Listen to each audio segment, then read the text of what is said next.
Go.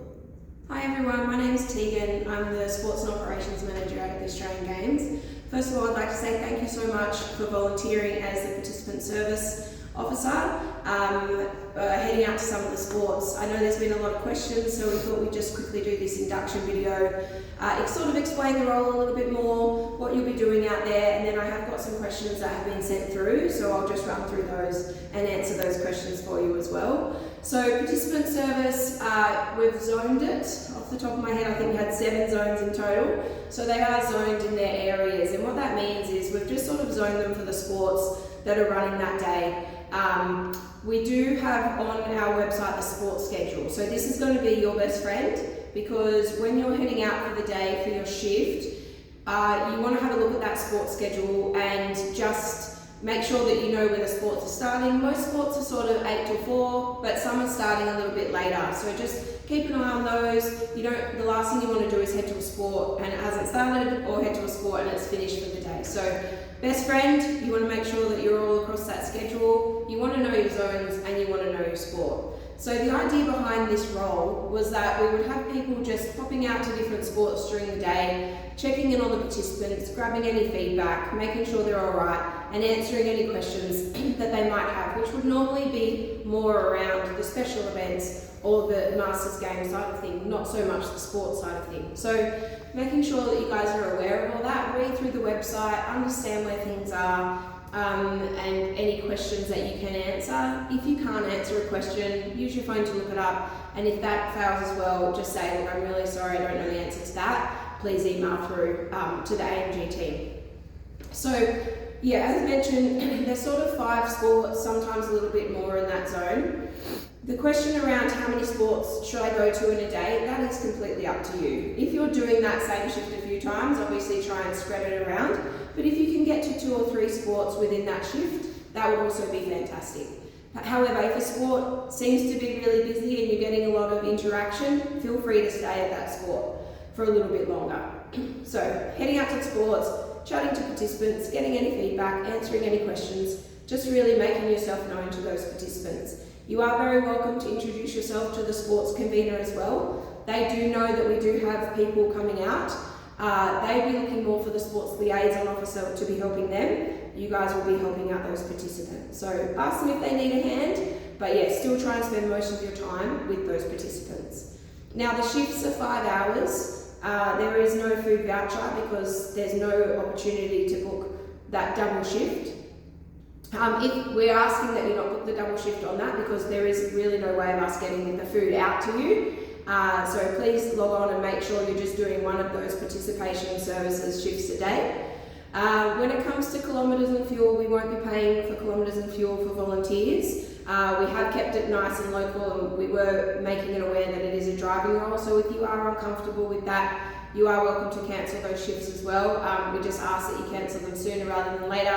Give someone the opportunity to jump into those. So yeah, unfortunately, no kilometres or petrol is being able to be paid for the volunteers. So we ask that you just keep the driving to a minimum, and yeah, just keep it nice and safe. And yeah, I'm just going to go into answering those questions that we have now. So the question around how will I know what sports to go to for my shifts, that is completely up to you. We ask that you not favour a sport with the participation services. We ask that you do try and get around to at least 2 or 3. But again, if you're already comfortable driving to that one sport that day, that is also very fine. Where do I go when I get there? Same thing again. You don't really need to check in anywhere. You'll be checking in on the app. So just making yourself known to participants, asking any questions. You are welcome to introduce yourself to the sports convener, but it's not necessarily needed. How many sports should I cover? 2 to 3, we just spoke about that. Again, if you're only comfortable doing the one, you're very welcome to. And if you want to get out to 5 or so, you're also welcome to do that. What tasks will I do? Again, we're here for the participants, we're answering questions, we're having that conversation with them, we're asking them how the week is, and really getting that feedback. Where do I go if I have any questions? So yes, this is a bit of a tricky one, so because you will be out and about, your main point of contact will be Kat, our volunteer coordinator. So checking back in with her, but please remember, unless it's a really, really important question, try to hold off, because we will have a huge influx of people that are reporting to us. So yeah, checking in at the end of the day was probably best, unless it's a super important question, reaching out and giving her a call. Checking in when you get there, as I mentioned, there's no need to really check in, just making yourself known to the participants and the sports coordinator if you feel like it. Where do I go if there is an incident? So there should be first aid, sports med on site. So if there is an incident with an injury, that's where they're going. If you've put yourself in an incident, that's also where you're going. Okay, so they have a direct line of report which they will report up and let us know. Again, if you do have an incident on shift, contacting Kat, the volunteer coordinator, contacting her and letting her know, once things have settled down and it's sorted. Where do I park? On the website, under each sport, there's a venue tab which has our parking maps. So use that, have a look, it shows where the parking is. There is some paid parking areas, just be very careful of those. Some sports will have car parks for volunteers, some of the bigger sports you might find. So once you get there, because you'll have your volunteer shirt on, again, just let them know that you're a volunteer and you can be ushered into there. Team leaders, again, your point of contact is Kat, the volunteer coordinator, so reaching out to her if you need to. The food voucher we sort of spoke about, we're asking you not to book those double shifts. If there is some double shifts, we'll give you a little bit more knowledge around how that will work next week. We're still sort of sorting through that for this particular role.